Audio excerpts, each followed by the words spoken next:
It was an ordinary bright morning on Good Morning America. The iconic yellow studio lights glimmered off the polished floors, and the camera crew bustled with quiet urgency. America's favorite morning show was about to host one of Hollywood's most respected, and notoriously private, legends, Kevin Costner. The air was thick with anticipation. Viewers across the country tuned in, eager to see the man behind the cowboy hats, the baseball diamonds, and the unforgettable lines that had shaped cinema for decades. Michael Strahan, ever the charming host, was in his element. He'd interviewed presidents, athletes, and pop stars. He could handle anyone. But today, something about Costner's calm, quiet presence unsettled him. There was a weight to the actor's demeanor, a gravity that didn't fit into the usual 5-minute interview box. After the pleasantries and laughter about horses, film schedules, and the smell of dust on set, Strahan leaned in, flashing his signature smile. "Kevin, a lot of people have said you're not the easiest guy to work with on set. That your perfectionism sometimes slows things down. Any truth to that?" The tone seemed light, but the words landed heavy. Costner, dressed in a crisp gray suit, didn't flinch. His eyes narrowed slightly, not in anger, but in focus.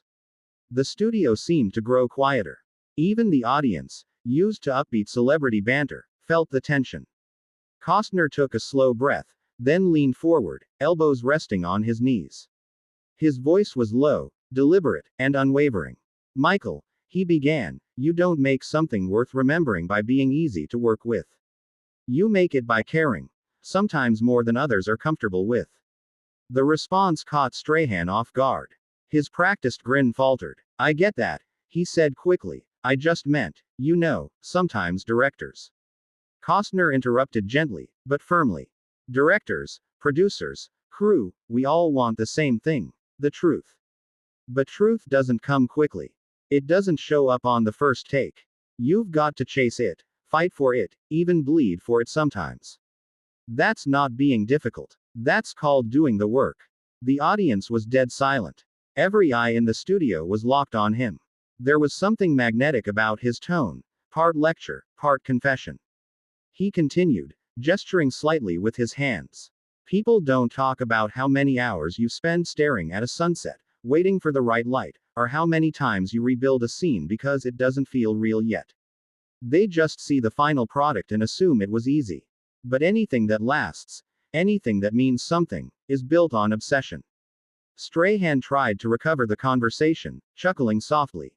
"Well, Kevin, you've definitely given us some masterpieces. I guess that passion pays off." But Costner wasn't done. He smiled, faintly, but with conviction.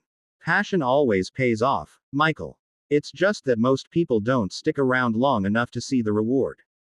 The words hit harder than expected.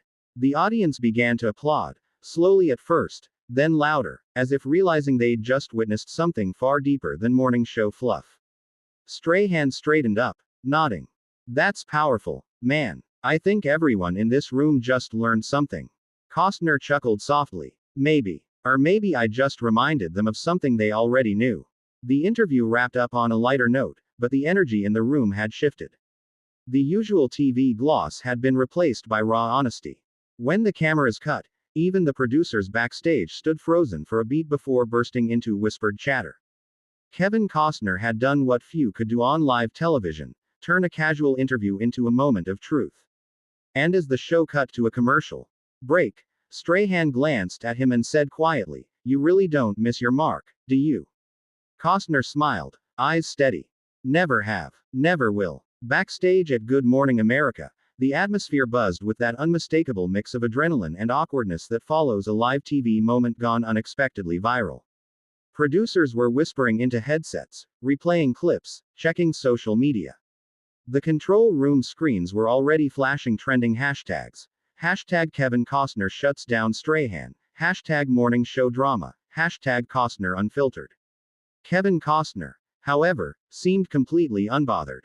He stood quietly by the stage curtains, sipping black coffee, the same composed presence he had been on camera. His assistant approached him, iPad in hand. "Kevin," she said with a grin, "Twitter's blowing up. You're everywhere." He gave a small nod. "That's what happens when you say something true," he replied. "People aren't used to truth before breakfast." A few feet away, Michael Strahan walked toward him. Gone was the playful host energy. He looked thoughtful, maybe even a little humbled. Hey, Kevin, he began, scratching the back of his neck. I hope that didn't come off wrong. I wasn't trying to push any buttons. Costner turned, his face softening into a genuine smile. Michael, you didn't push any buttons, he said. You asked a fair question. I just gave a real answer. Strahan laughed, the tension breaking. Well, it was definitely real. My phone's got more messages than after a Super Bowl fumble. Costner chuckled. You'll survive. You've been hit harder than that. The two men stood in silence for a moment, watching the crew rush around them. It was the kind of pause that spoke volumes. Two professionals from very different worlds recognizing something in each other. Discipline, endurance, and the cost of excellence. You know, Strahan said, crossing his arms, what you said out there. About truth not coming easy, that stuck with me. I get that. You don't make it to the NFL or TV without fighting for every inch. Costner nodded. Exactly. Doesn't matter if it's film or football. If you're not obsessed with getting it right, you shouldn't be doing it. Strahan grinned. You're one tough cowboy, man. And you're one tough host, Costner replied, smirking. You handled that just fine. As they spoke, one of the producers approached, half breathless, holding up her phone. You two might want to see this, she said. On screen, the clip of their exchange had already hit over 2 million views, and it had only been 40 minutes since it aired. The caption read, Kevin Costner teaches a masterclass in authenticity, live on GMA. Strahan let out a low whistle. Guess people like the fireworks. Costner shook his head. No. They like honesty. They don't get enough of it anymore. By the time both men walked out of the studio, paparazzi and journalists were already waiting by the glass doors. Microphones pointed, flashes popped, and voices called out. Kevin, were you offended?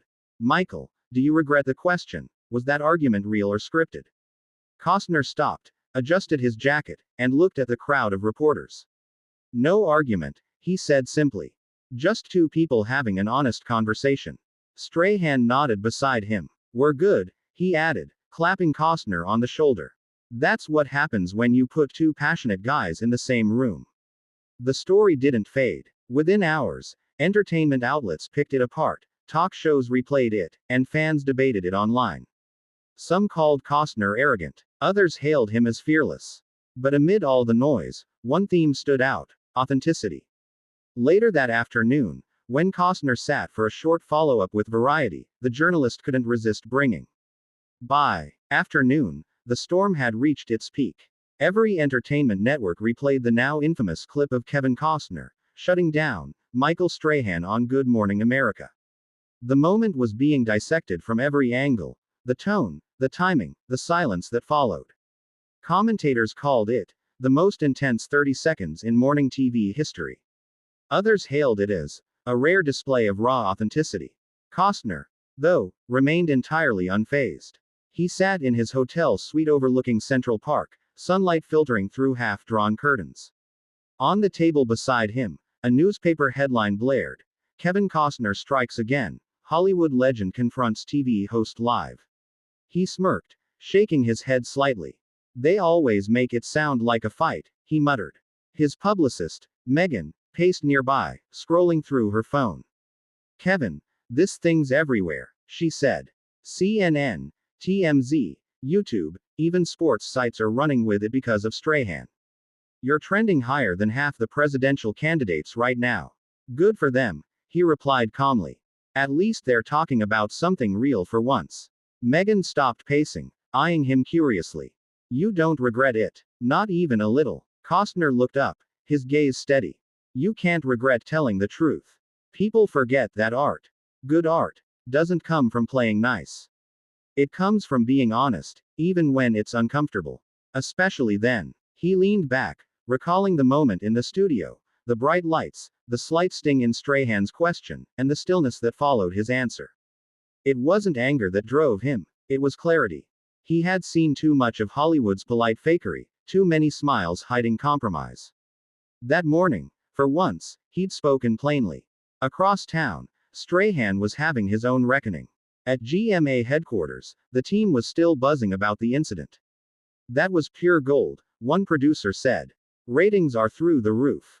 Another added. But Strahan wasn't celebrating. He sat in his dressing room, scrolling through fan reactions, thousands of comments calling the exchange real, refreshing, even inspiring.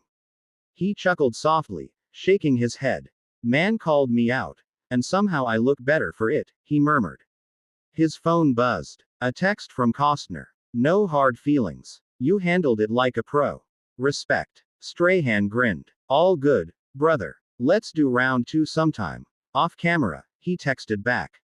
That small exchange sealed their mutual respect.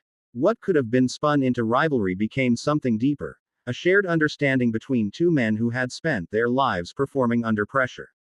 By evening, the internet narrative had shifted. The heated exchange had transformed into a powerful dialogue. Fans began quoting Costner's words about passion and obsession across social media. Memes appeared, sure, but so did genuine admiration. One tweet went viral. Kevin Costner didn't. That evening, the charity gala glittered with old Hollywood charm. The chandeliers sparkled above the mingling crowd of actors, directors, and producers, each trying to outshine the other with polished smiles and practiced small talk. But when Kevin Costner entered the room, heads subtly turned. There was no entourage, no showy arrival, just the quiet confidence of a man who didn't need to prove himself. The media storm that had erupted earlier in the day followed him even here. Murmurs drifted through the crowd. That's him, the GMA moment guy. He told Strahan off live on air. Bold move. Classic Costner. Some said it with admiration, others with a hint of envy. Costner simply moved through the room, shaking hands, greeting old friends, his composure unshaken. A young independent filmmaker approached him nervously. Mr. Costner, she began, clutching a small notepad. I just wanted to say thank you for what you said this morning. About truth and passion. It really hit me. Everyone's so afraid to speak honestly these days. Costner smiled, placing a reassuring hand on her shoulder. Don't ever lose that fire, he said. If you start caring about what people think more than what you're trying to say, you stop being an artist. Her eyes lit up. I won't, she said earnestly. Moments like that reminded Costner why he never played the media game the way others did. He wasn't chasing headlines or viral moments. He was protecting the soul of the craft that had shaped his life. As the night went on, he found himself cornered by a group of journalists near the bar. One of them, holding a recorder, leaned in. Kevin, do you think you were too harsh with Michael Strahan this morning? He took a sip of his drink before replying, his voice calm but firm. Harsh? No. Honest? Absolutely. Michael did his job, and I did mine. That's what real conversation looks like. Two people talking, not performing. The reporter pressed. But social media called it a shutdown. Costner shrugged. That says more about social media than it does about me. Laughter rippled through the group, and the tension eased. Even the journalists couldn't help but respect the directness. Across the room, Strahan himself arrived, surprising everyone. He wasn't scheduled to attend, but he had decided to show up, to settle the narrative once and for all. The crowd buzzed instantly, cameras ready. He spotted Costner and walked straight toward him. The two men locked eyes, and for a moment, the entire gala seemed to pause. Then, Strahan extended his hand. Heard there's a cowboy in here talking about passion and truth, he said with a grin. Costner shook his hand, smiling. And a football player brave enough to take a few hits on live TV. The crowd broke into laughter and applause. The moment wasn't staged. It was spontaneous, genuine, and human. Two professionals acknowledging each other not as rivals, but as men who'd stood their ground and come out stronger for it. Guess we gave people something to talk about, Strahan said, raising his glass. Better that than giving them something to forget, Costner replied. Before long, photos of the handshake hit social media, transforming the day's narrative completely. The new headline read, Respect wins. Costner and Strahan reunite after viral exchange. Comment sections filled with admiration. This is what maturity looks like. Two legends showing how men handle disagreement, with respect. As the night drew to a close, Costner stepped out onto the balcony, looking over the shimmering city lights of New York. Megan, his publicist, joined him.